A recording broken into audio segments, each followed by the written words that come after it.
علیکم ناظرین، G B news کے ساتھ میں ہوں عبدہ مریم۔ خبر شامل کرتے ہیں گنگچے شوبر سے۔ گنگچے ضلعی پولیس کی جانب سے بڑی کارروائی، مشکوک افراد کی گرفتاریاں، عوام سراپا احتجاج اور حالات کشیدہ، موبائل نیٹ ورکس معطل کر دیا گیا۔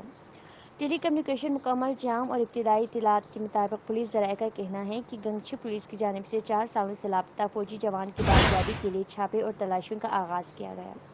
مزاحمت کرنے والوں کو قانون کے مطابق گرفتار کیا گیا اور کسی قسم کے تشدد یا ہراساں نہیں کیا جا رہا۔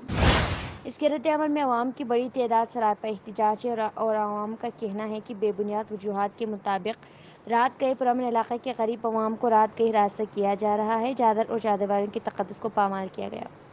بے گناہ افراد کی گرفتاری نامنظور ہے، لہٰذا گرفتاریوں کے خلاف فرانو، چھوار، تھوکوموس، سکسا، کلان، پرتک، پیون، مرچھا، امیر آباد اور حسن آباد کے ہزاروں لوگ رات 2 بجے سڑکوں پر نکل آئے۔